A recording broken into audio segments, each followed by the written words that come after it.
muri guverinoma y'u Rwanda hajemo impinduka zitandukanye mu baminisitiri batandukanye.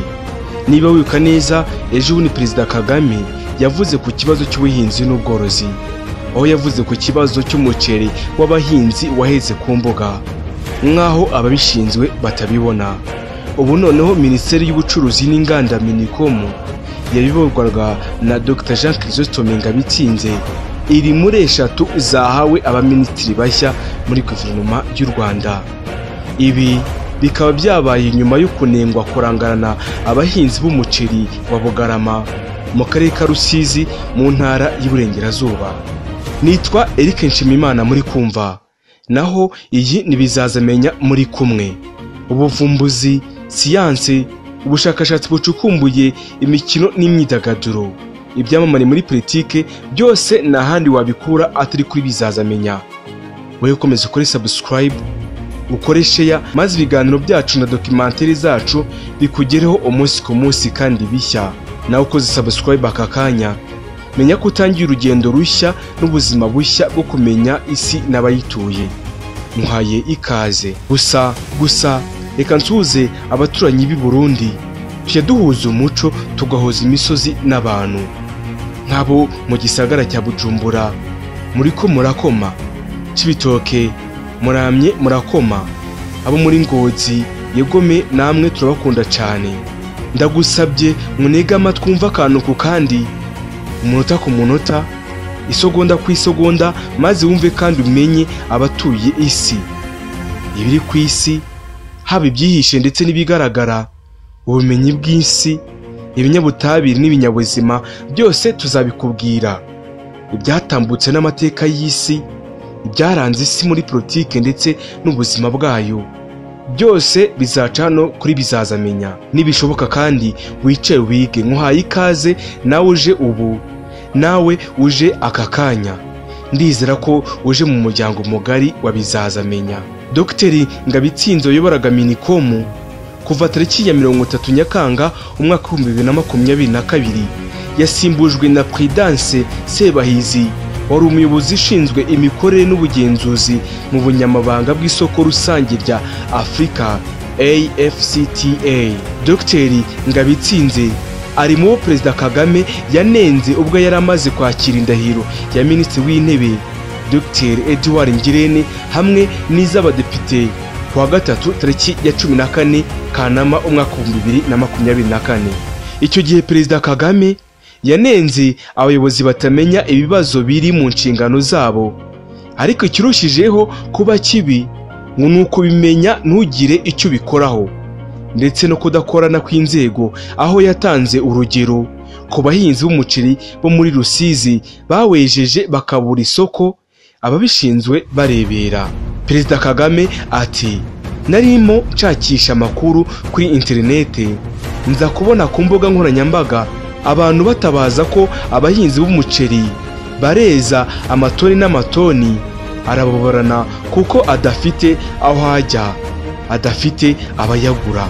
Yakomeje ati, nafashe telefone ndabaza, nsanga wari Minisitiri w'Ubuhinzi arabizi, nsanga uwari Minisitiri w'Ubucuruzi arabizi, nsanga ubutegetsi bw'igihugu ntabizi cyangwa se arabizi, byose biri hagati.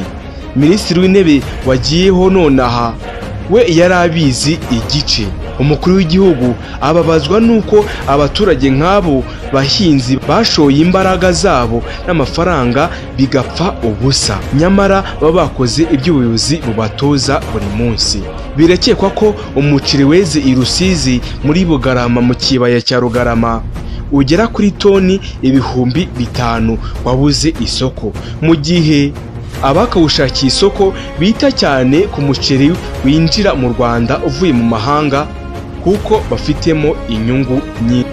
Kuri uwo munsi kandi Perezida Kagame yanenze abayobozi bishakira icyubahiro cyangwa se VIP, abatumva abaturage bose bitewe na ruswa n'ikene wabo. Yajya kumenya amakuru y'ibibazo bihari akayamenya kuri murandasi aho kuyabwirwa n'inzego zibishinzwe zitandukanye mu nzego za leta. Perezida Kagame avuga ko manda y'imyaka 5 ya guverinoma hamwe n'iy'abadepite yatangiye mu mwaka wa 2024 izaba iyo gukora cyane hagakemurwa ibibazo biri mu baturage. Ikindi kandi benshi mu basesenguzi mu bya politike bavuga ko ibijyanye n'umuceri ari byo byatumye bamwe mu bayobozi batabona indi manda, harimo n'uyu Ngabitsinze Jean Chrysostome. Wakibaza uti ese uyu minisitiri Jean Chrysostome Ngabitsinze ni muntu ki, ateye ate, yavutse ryari? Uko byibaza ngiye kugusubiza, gusa ndacyari Nshimiyimana. Jean Chrysostome Ngabitsinze yavutse ku ya 23 z'ukwezi kwa 11 mu mwaka w'1977. Nuko yishaka rikiri mentale cyangwa se mashini yawe uraza gusanga imyaka abaze. Ushobora gufata umwaka wa 2024 bakuramo umwaka w'1977, imyaka wayibonye. Ni umunyarwanda akaba n'umunyapolitike wari muri Minisiteri y'Ubucuruzi n'Inganda kuva mu kwezi kwa 7 mu mwaka wa 2022. Gusa mbere yuko ajya kuba minisitiri ushinzwe ubucuruzi n'inganda, yahoze ari minisitiri ushinzwe ibijyanye n'ubuhinzi n'ubworozi muri Minagri kuva mu mwaka wa 2020 mu kwezi kwa 3.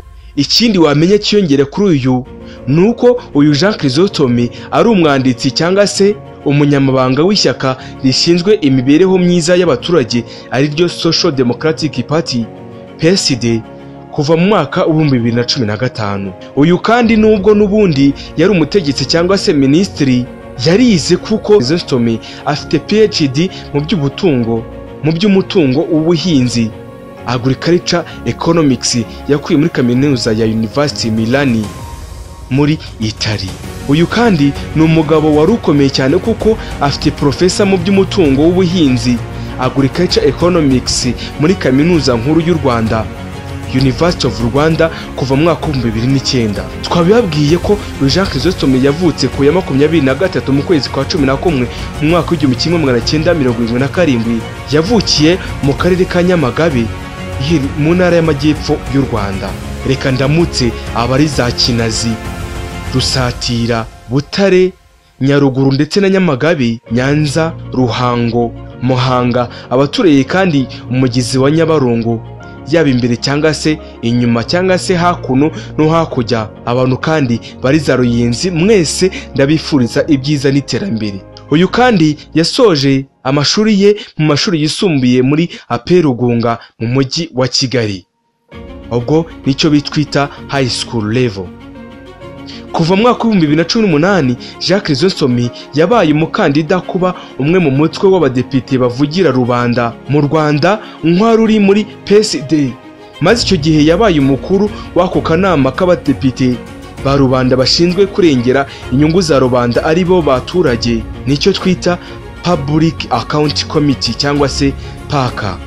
Aho iyo komite yari ishinzwe kwakira no kugenzura raporo z'imishinga ya leta.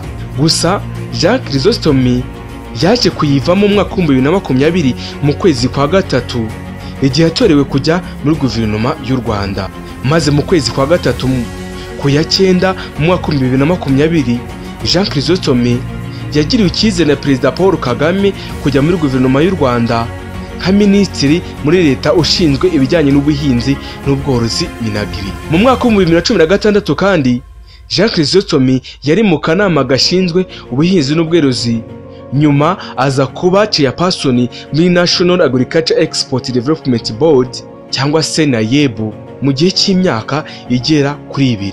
Ibyo nkaho byakabaye kandi maze mu mwaka umwe wa 2016 yatorewe kuba chairperson mu nama nkuru y'akarere ka Huye cyangwa se yitwa kita nka njyanama. Ikindi wamenya kandi gitangaje kuri uyu mugabo utabashije gusubira muri guverinoma y'u Rwanda yamaze gutorerwa na nyakubahwa Perezida wa Repubulika Paul Kagame, ntabwo akiri Minisita Jean Chrysostome kuko akunda kandi umwanya w'ikiruhuko cyangwa se icyo twita free time, aba yikinira umukino wa karate. Mwabyumvise neza, akunda gukina karate kandi kubikunda kwe nuko yaherereye kare mu myaka ye akiri muto akunda umukino wa karate. Benshi baba bafite ibyo bakunda, ibyo bisangamo, ibyo bubaha n'ibyo bazi neza. Uyu Jean Chrysostome we yizeye karate, kimwe kandi n'abandi batabashije kujya muri guverinoma y'u Rwanda nshya yatorewe, ariko itari nshya cyane, kuko uyu kimwe n'abandi babiri nibo batabashize gusubira muri guverinoma cyangwa se muri abaminisitiri bagiye mu nshingano zo kuyobora leta y'u Rwanda. Ibyo bazajyamo, ibyo bazajya gukora byaba bya leta y'u Rwanda cyangwa se ibijyanye na guverinoma y'u Rwanda, byaba ibyo bazikorera cyangwa se imirimo yabo y'amaboko bazajyamo bikorera. Reka tubifurize ishya n'ihirwe. Uyu mwaka cyangwa se iyi manda niyo gukora cyane. Nibyo Perezida Paul Kagame yatangaje igihe yakiraga indahiro za Minisitiri w'Intebe Edouard Ngirente ndetse n'abadepite batandukanye. Leta y'u Rwanda ndetse n'abanyarwanda bose twifurije ishya n'ihirwe abayobozi batowe. Njyewe nitwa Nshimiyimana Eric, ndabashimiye, nta yindi nteguza naho ubutaha. Komeza ukore subscribe kuri Bizazamenya, wumve kandi udutere inkunga.